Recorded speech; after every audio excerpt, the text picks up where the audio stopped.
నమస్తే అండి. ఎలా ఉన్నారు అందరూ? బాగున్నారా? నేనైతే బాగున్నానండి. మీ అందరికీ అమ్మవారి ఆశీస్సులు ఎల్లప్పుడూ ఉండాలని కోరుకుంటూ, ఈ రోజున అద్భుతమైన, అత్యంత శక్తివంతమైన తంత్రశాస్త్రంలో ఉన్న శక్తి కలిగిన ప్రభావవంతమైన ఒక పరిహారాన్ని చెప్పబోతున్నాను. మా జీవితంలో ధనానికి ఎప్పుడూ లోటు ఉంటుందండి. మా కుటుంబం మీద ఏవో ప్రయోగాలు జరిగిపోయారని మాకు అనుమానంగా ఉంది. ఏది చేసినా ఏదో ఒక సమస్య వస్తూనే ఉంది. నమస్తే అండి. ఎలా ఉన్నారు అందరూ? బాగున్నారా? నేనైతే బాగున్నానండి. మీ అందరికీ అమ్మవారి ఆశీస్సులు ఎల్లప్పుడూ ఉండాలని కోరుకుంటూ, ఈ రోజున అద్భుతమైన, అత్యంత శక్తివంతమైన తంత్రశాస్త్రంలో ఉన్న శక్తి కలిగిన ప్రభావవంతమైన ఒక పరిహారాన్ని చెప్పబోతున్నాను. మా జీవితంలో ధనానికి ఎప్పుడూ లోటు ఉంటుందండి. మా కుటుంబం మీద ఏవో ప్రయోగాలు జరిగిపోయారని మాకు అనుమానంగా ఉంది. ఏది చేసినా ఏదో ఒక సమస్య వస్తూనే ఉంది. అయితే మేము జాతక పరిశీలన అనేది చేసుకున్నాము.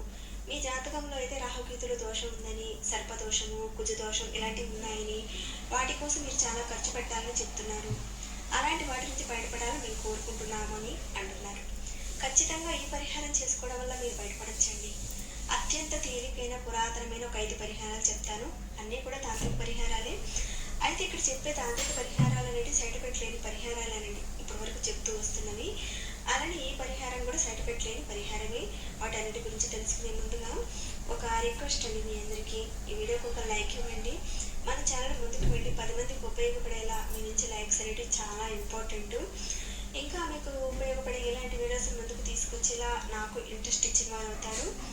ఇక సబ్స్క్రైబ్ కాని వారు ఎవరైనా ఉంటే మన ఛానల్ సబ్స్క్రైబ్ చేసుకుని డైలీ వాచ్ చేస్తూ ఉండండి. ఇక ఈ పరిహారాల విషయాల్లో కొన్ని పదార్థాలు అయితే అవసరం ఉంటాయి. అవి ఏంటో చెప్తాను. ఇక్కడ కావాల్సింది మనకి పాలు కావాలి, అలానే పసుపు తీసుకోవాలి, పంచదార కావాలి, ఇంకా కొన్ని పదార్థాలు ఉన్నాయండి, అవి కూడా చెప్తాను. ఇక్కడ ఒక గ్లాస్ పాలతో, అంటే కొద్ది పాలతోనే మీకు డబ్బు వస్తూనే ఉంటుంది. మనం పాలను అనేక మంత్ర ప్రయోగాలకి వాడుతూ ఉంటాం. పాలు దేవతారాధనకే కాదు, తంత్రమంత్ర ప్రయోగాలకు కూడా వాడతారు. ఇప్పుడు చెప్పేటి చిన్న చిన్న పరిహారాలేనండి. జీవితంలో మీరు ఎదుర్కొంటున్న ఎలాంటి సమస్య నుంచి, ఎలాంటి ఇబ్బంది నుంచి అయినా సరే బయటపడచ్చు. ఎందుకంటే పాలను మనం అమృతంగా భావిస్తాం. పాలతో చేసుకుని చిన్నవి ఒక 5 పరిహారాలు చెప్తాను. ఇప్పుడు వీటిలో నుంచి మీరు ఏది చేసినా కానీ మీరు ఖచ్చితంగా అదృష్టవంతులు అవుతారు. అలానే డబ్బు పాయింట్ పరంగా నిరంతరం డబ్బు వస్తూనే ఉంటుంది. మీతో పాటు ఒక అదృశ్య శక్తి మీ దగ్గర ఉండి మిమ్మల్ని నడిపిస్తుంది. మీతో ఉండి ప్రయత్నపూర్వకంగా చేసి ఫలితాన్ని పొందండి. ఈ పరిహారాన్ని అయితే ఆడవారైనా మగవారైనా చేయొచ్చు, కానీ ఆడవారైతే నెలసరి సమయంలో ఉన్నప్పుడు చేయకండి. ముందుగా అయితే 5 పరిహారాలు చెప్తాను. దీనిలో నుంచి మీకు నచ్చిన దానిని ఒకదాన్ని ప్రయత్నం చేయండి. అన్నీ చేస్తారా? అన్నీ చేయండి, అన్నీ మంచివే. ఎవరైతే జాతకరీత్యా కాలసర్ప దోషంతో ఇబ్బంది పడుతున్న వారికి కుటుంబ సభ్యుల మధ్యలో చిన్న విషయాలకి గొడవలు అవుతూ ఉంటాయి. అలానే కుటుంబంలో ఎప్పుడు ఏదో ఒకటి యాక్సిడెంట్స్ అవుతూనే ఉంటాయి, హాస్పిటల్ పాలవుతూ ఉంటారు. అనేక సంఘటనలు అనుకోకుండా జరుగుతూ ఉంటాయి. అలాంటి పరిస్థితి ఉన్నప్పుడు ఈ చిన్న పరిహారం చేయండి. చేయవలసింది ఏంటంటే, మీరు సోమవారం రోజున ఆవు పాలు తీసుకోండి. ఆ ఆవు పాలల్లో కొద్దిగా పంచదార కలపండి. మీకు దగ్గరలో ఎక్కడైనా మర్రి చెట్టు ఉంటే, ఆ మర్రి చెట్టు దేవాలయంలో ఉన్నదైనా పర్వాలేదు, లేదంటే ఎక్కడైనా ఆ మర్రి చెట్టు ఉంటే ఆ మర్రి చెట్టు దగ్గరికి వెళ్ళి ఆ పాలను ఆ మొదట్లో పోయింది. ఇలా మీరు 5 సోమవారాలు చేయాలి. ఇలా చేయడం వల్ల కాలసర్ప దోషాల నుంచి వచ్చే నష్టాలు, ప్రమాదాలు ఇవన్నీ కూడా మెల్లమెల్లగా తొలగిపోతాయి. ఇక ఆడవారికి నెలసరి సమయం వచ్చినప్పుడు ఆ రోజున మానేసేయండి. రాహుకేతుల దోషము, అలానే కాలసర్ప దోషాలు ఉన్నప్పుడు జీవితంలో ఎన్నో అడ్డంకులు వస్తాయి. ఈ పరిహారం చేసుకోవడం వల్ల మార్పులు ఖచ్చితంగా చూస్తారండి. ఇక 2వ పరిహారం మాటకి వెళితే, ఎక్కడైనా సరే మీకు దగ్గరలో పాము పుట్టుందేమో చూడండి. మీరు ఒక చిన్న గిన్నెలో కానీ, లేదంటే ఒక మట్టి గిన్నెలో కానీ, చిన్న దొన్నెలు ఉంటాయి కదండి, దాంట్లో అయినా సరే పాలు పోసి పాము పుట్ట దగ్గర పెట్టండి. ఈ విధంగా మీరు ఏ రోజైనా సరే పెట్టచ్చు. ఇలా చేయడం వల్ల అనేక రకాలైన సమస్యలు, ఇబ్బందుల నుంచి మీరు బయటపడతారు. ఎక్కువగా అప్పుల బాధలతో ఎవరైతే బాధపడుతున్నారో ఆ అప్పుల బాధ నుంచి త్వరగా బయటపడతారు. ఇది ఒక పరిహారం అండి. ఇక 3వ పరిహారం చూద్దాం. మీ ఇంట్లో లక్ష్మి అమ్మవారు స్థిరంగా ఉన్నారు, డబ్బు నిరంతరం వస్తూ ఉండాలి అన్నప్పుడు మీరు ఏం చేస్తారంటే, వారంలో ఇంటిని ఒక్కసారి శుభ్రం చేసేటప్పుడు ఆ శుభ్రం చేసే నీటిలో ఒక మూత గంగాజలం వేయండి. ఆ మూత గంగాజలం వేసిన తర్వాత పచ్చిపాలు కాస్త వేయండి. అంటే ఒక 2-3 చుక్కలు పచ్చిపాలు వేయండి. ఇక్కడ మీకు ఒక అనుమానం రావచ్చు, అవి గేదె పాల లేదంటే ఆవు పాల అని అంటారేమో, అలాంటిది ఏది లేదండి. ఏ పాలైనా సరే ఒక 2-3 చుక్కలు పచ్చిపాలు పోయండి, అలాంటి ఒక మోదుడు గంగాజలం వేసి ఇల్లంతా తుడవండి. ఇలా వారంలో ఒకసారి చేయండి. ఒకవేళ అలా చేయలేని పరిస్థితి మాది అంటే కాస్త మూతడు గంగాజలం తీసుకుని దానిలో ఒక 2-3 చుక్కలు పాల చుక్కలు వేసి ఇల్లంతా కూడా చల్లండి. కుదిరితే తప్పకుండా మీరు పక్కింటి తీసుకుని దానిలో ఒక 2-3 చుక్కలు పాల చుక్కలు వేసి ఇల్లంతా కూడా చల్లండి. కుదిరితే తప్పకుండా మీరు పక్కింటి నీళ్ళల్లో ఒక మూతడు గంగాజలం వేసి 2-3 చుక్కల పాలు వేసి ఇల్లంతా తుడవండి. ఇలా చేయడం వల్ల డబ్బు స్థిరంగా ఉంటుంది. లక్ష్మీ అమ్మవారి వల్ల డబ్బు నిరంతరం మీకు వస్తూనే ఉంటుంది.